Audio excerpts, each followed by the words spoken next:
अभी हाल फिलहाल में पाकिस्तान ने ये क्लेम किया है कि इंडिया ने एक बॉम्ब ब्लास्ट कंडक्ट करवाया है हाफिज सईद के घर के पास में। वैसे Hafiz Saeed UN designated terrorist है, लेकिन पाकिस्तान ने कहा है कि हाफिज सईद के घर के पास में इंडिया ने जो बॉम्ब ब्लास्ट करवाया है उसको लेके इंडिया को एफएटीएफ के ग्रे लिस्ट में डालने का कोशिश करेंगे। पाकिस्तान ने ये कहा है कि इंडिया भी टेररिज्म फैलाता है तो उसको भी एफएटीएफ के ग्रे लिस्ट में भेज होना चाहिए। तो एफएटीएफ खाली टेररिज्म को लेके ही सख्त कानून नहीं बनाते या फिर टेररिज्म को लेकर ही वो लोग बाकी कंट्रीज को चेक नहीं करते। एफएटीएफ मनी लॉन्ड्रिंग को भी चेक करते हैं। तो आज हम लोग सबसे पहले ये जानेंगे कि हवाला क्या होता है, ब्लैक मनी क्या होता है और ये मनी लॉन्ड्रिंग क्या होता है।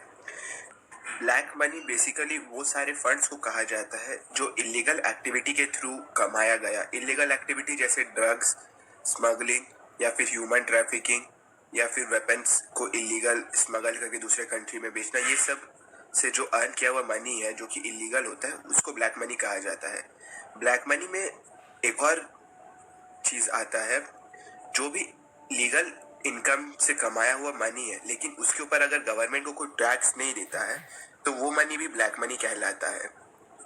तो अगर मैं आपको एग्जांपल दूं तो एक होटल है, वो मंथली 10 लाख से ऊपर का प्रॉफिट कमाता है। तो जैसे कि हम सभी को पता है कि 5 लाख से ऊपर जब भी कोई अर्न करता है तो उसको टैक्स देना पड़ता है। तो वो होटल वाले को भी टैक्स देना पड़ेगा क्योंकि वो 10 लाख का अर्निंग कर रहा है पर मंथ। लेकिन वो इस टैक्स से बचने के लिए इनकम टैक्स को दिखाएगा कि वो मंथली 10 लाख के बजाय 7 लाख का ही बस प्रॉफिट कर रहा है, तो उसको टैक्स वहाँ पे कम देना पड़ेगा। तो उसने 10 लाख की जगह पे 7 लाख अपना दिखाया कि वो अर्न करता है, तो वहाँ पे जो 3 लाख उसने बचा लिए तो वो एक तरह से ब्लैक मनी हो जाता है। ब्लैक मनी बेसिकली कैश के फॉर्म में होता है और वो अंडरग्राउंड इकोनॉमिक एक्टिविटी में काम आता है। ब्लैक मनी को बेसिकली कोई बैंक में स्टोर नहीं करता, बेसिकली उसको कैश के फॉर्म में रखा जाता है।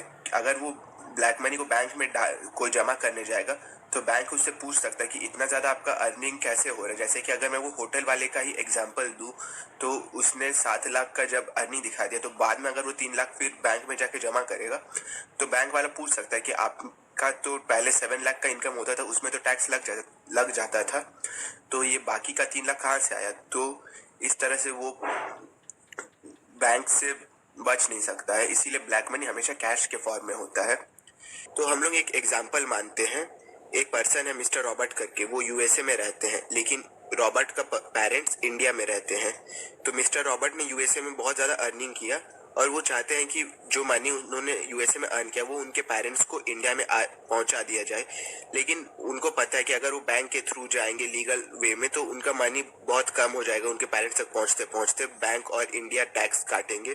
बैंक भी अपना कुछ वहाँ से चार्जिंग फी काटेंगे और प्लस इंडिया में टैक्स भी देना पड़ेगा। तो मिस्टर रॉबर्ट ने एक ऑल्टरनेटिव वे चुना, उन्होंने हवाला का रास्ता अपनाया। जो पर्सन हवाला का मनी को एक कंट्री से दूसरे कंट्री करते हैं उन लोगों को हवालदार कहते हैं। तो मिस्टर रॉबर्ट ने एक हवालदार हार्वे को चुना। मिस्टर रॉबर्ट ने हवालदार को $500 दिया और एक तो पासपोर्ट दिया। तो अब ये हवालदार के पास मिस्टर रॉबर्ट का मनी है, ठीक ना। तो अब मिस्टर हार्वे इंडिया में उनके एक कलीग को फोन करेंगे, वो भी हवाला का काम करते हैं, उसका नाम है हवालदार अर्जुन। हार्वे फिर अर्जुन को फोन करेगा, उसको बोलेगा कि इंडिया में तुम्हारे पास $500 होंगे तो वो रॉबर्ट के पेरेंट्स को दे दो और उनको ये मनी तब देना अगर वो सही पासकोड बताएंगे। ये पासकोड बेसिकली एक पासवर्ड टाइप का होता है जो मिस्टर रॉबर्ट ने हार्वे को बोला होगा और ये पासकोड मिस्टर रॉबर्ट ने अपने पेरेंट्स को बोला होगा। जब अर्जुन मिस्टर रॉबर्ट के पेरेंट्स को ये मनी पहुंचाने आएंगे तो उनके पेरेंट्स को ये पासकोड बताना पड़ेगा। अगर उन्होंने पासकोड सही बताया तो उनको ये मनी मिलेगा और अगर उन्होंने गलत पासकोड बता दिया तो उनको ये मनी नहीं मिलेगा। तो मिस्टर रॉबर्ट के पेरेंट्स को तो पासकोड पता होगा क्योंकि रॉबर्ट ने उनको बता दिया होगा, तो उनको ये मनी मिल जाएगा अर्जुन के थ्रू। तो अभी हम लोग यहाँ पे ये देखेंगे कि असलियत में जो मिस्टर रॉबर्ट का मनी है वो डायरेक्टली उनके पेरेंट्स को नहीं मिला। मिस्टर रॉबर्ट का मनी हार्वे के पास जमा हो गया लेकिन अर्जुन को वो मनी नहीं गया। अर्जुन ने अपने यहाँ से मनी लिया और मिस्टर रॉबर्ट के पेरेंट्स को दिया। तो मिस्टर रॉबर्ट का मनी अभी भी हार्वे के पास ही जमा है। तो ये हवाले के थ्रू ट्रांजैक्शन होता है। मिस्टर रॉबर्ट ने हवालदार हार्वे को जो $500 दिया था उसमें से कुछ अमाउंट हार्वे एज अ फी रख लेगा, क्योंकि उन्होंने उनके मनी को रॉबर्ट के पेरेंट्स तक सेफली पहुंचा दिया बिना कोई बैंकिंग चार्ज के और बिना कोई टैक्स के, तो थोड़ा फी वहाँ पे हार्वे रख लेगा। लेकिन यहाँ पे नोटिस करने वाला बात यह है कि मिस्टर रॉबर्ट का जो मनी है वो अभी भी यूएसए में है, और रॉबर्ट के पेरेंट्स को जो मनी दिया गया है वो इंडिया के थ्रू दिया गया है। तो अब मिस्टर हार्वे के पास जो मनी है वो इंडिया में कैसे पहुंचाया जाएगा, उसको पहुंचाने के लिए अब काम में आएगा मनी लॉन्ड्रिंग। मनी लॉन्ड्रिंग में मिस्टर रॉबर्ट जैसे बहुत सारे लोग अपने मनी को हार्वे जैसे हवालदार को दे देते हैं। जब हार्वे जैसे हवालदार के पास एक लमसम अमाउंट हो जाता है, मोटा मोटा अमाउंट हो जाता है, तो वो क्या करते हैं कि एक जाली कंपनी खोलते हैं इंडिया में, अपने काउंटर पार्ट्स को बोल के कि एक जाली कंपनी खोलो, तो वो लोग इंडिया में एक जाली कंपनी खोल देते हैं। और वो जाली कंपनी का बहुत सारा शेल कंपनी होता है। शेल कंपनी बेसिकली जो नाम के लिए एक कंपनी है, लेकिन वहाँ पे बेसिकली कुछ होता नहीं है। वो सब कंपनी फॉरेन डायरेक्ट इन्वेस्टमेंट लेने के लिए यूज में लाया जाता है।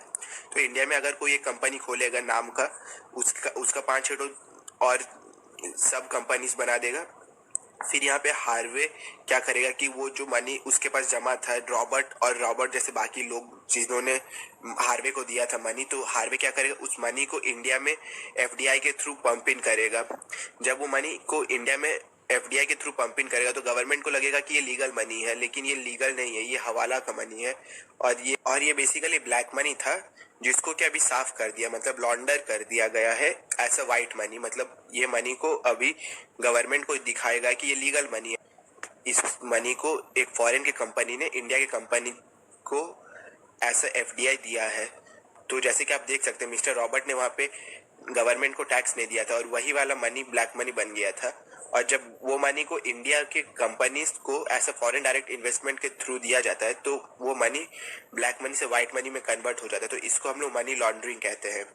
मनी लॉन्ड्रिंग एक बहुत सीरियस फाइनेंशियल क्राइम है और ये बेसिकली वाइट कॉलर जो क्रिमिनल्स होते हैं उनके द्वारा किया जाता है।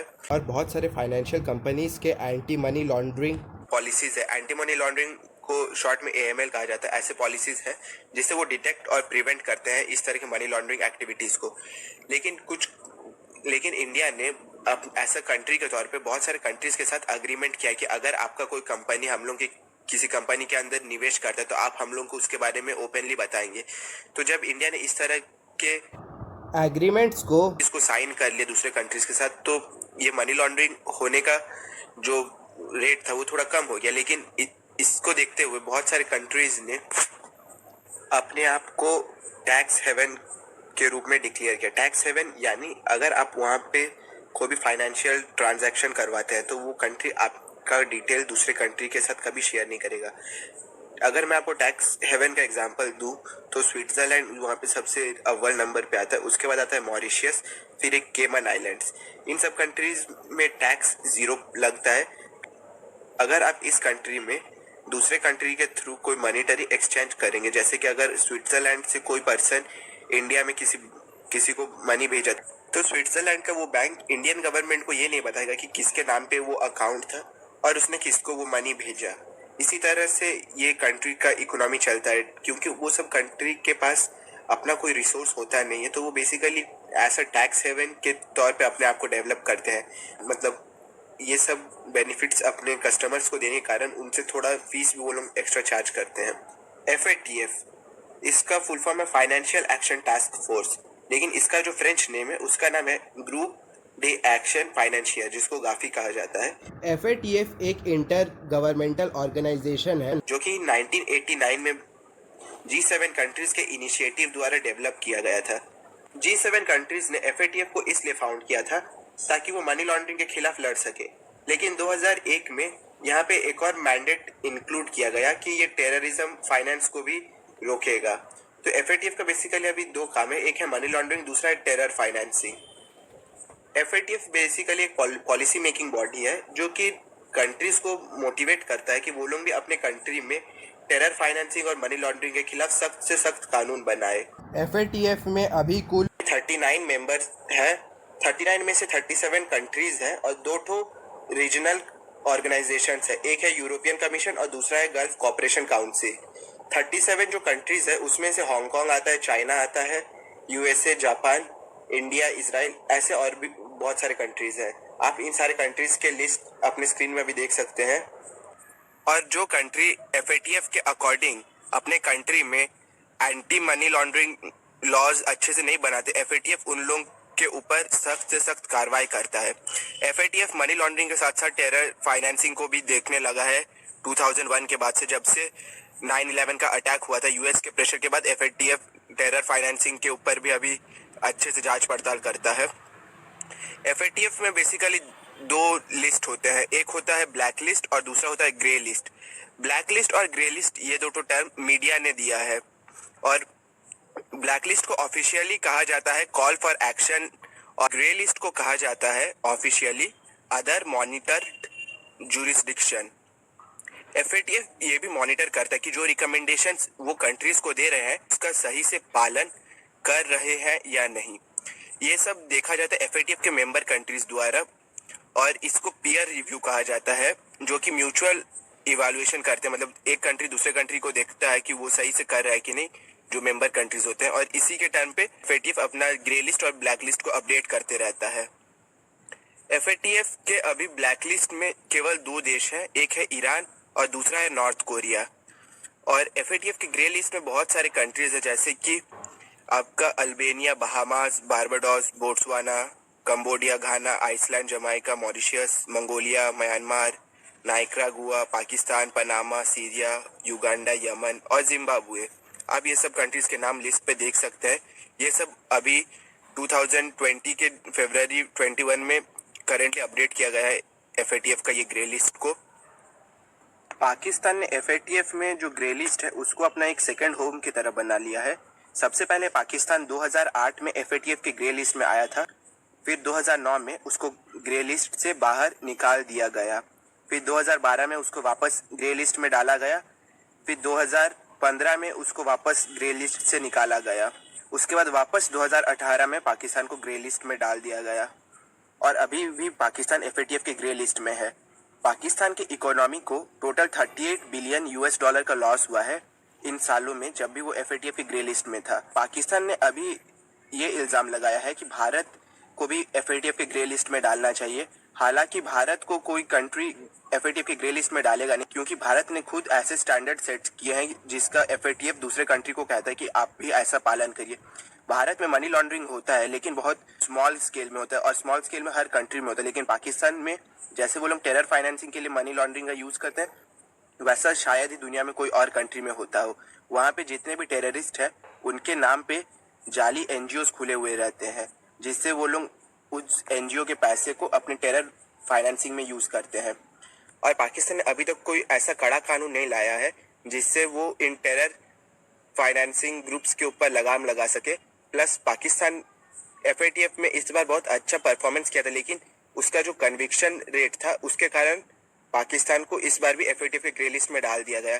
कन्विक्शन रेट यानी पाकिस्तान ने कितनों को मुजरिम करार दिया जो लोग एफएटीएफ का मनी लॉन्ड्रिंग में थे, जैसे कि हाफिज सईद और उन्हीं के तरह लश्कर ए तैयबा जैसे ये सब ग्रुप मनी लॉन्ड्रिंग में शामिल रहते, लेकिन पाकिस्तान ने इन सब के ऊपर कोई कड़ा कार्रवाई नहीं किया। वहाँ के जजेस को भी डर लगता है अगर वो लोग इन टेररिस्ट के अगेंस्ट में कोई स्टेटमेंट दे दे तो क्या पता उनके लाइफ को भी थ्रेट पड़ सकता है। इसलिए पाकिस्तान ने अभी तक इन टेररिस्ट के ऊपर कोई कड़ा कानून नहीं लाया है। इसी के कारण पाकिस्तान को इस बार भी एफएटीएफ के ग्रे लिस्ट में रहना पड़ रहा। पाकिस्तान इंडिया को ग्रे लिस्ट में डालने का जो धमकी दे रहा है उससे होने कुछ वाला नहीं, क्योंकि इंडिया को एफएटीएफ के ग्रे लिस्ट में कोई डालेगा नहीं।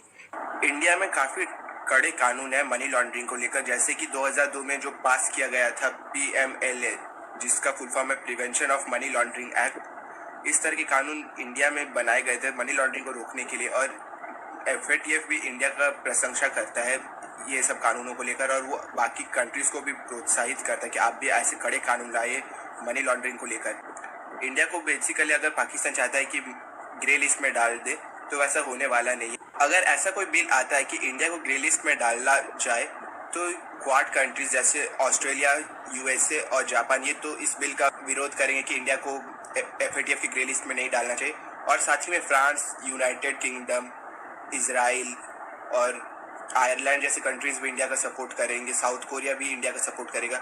वहीं अगर पाकिस्तान का जो बिल है उसका सपोर्ट करेगा मेनली, मेरे को जहाँ तक लगता है, चाइना, टर्की और मलेशिया, ये तीनों कंट्रीज़ मेनली पाकिस्तान का बिल को सपोर्ट कर सकता है। और सऊदी अरेबिया, अगर पाकिस्तान ने सऊदी अरेबिया की कुछ बातों को मान लिया तो शायद सऊदी अरेबिया भी इसको सपोर्ट करे।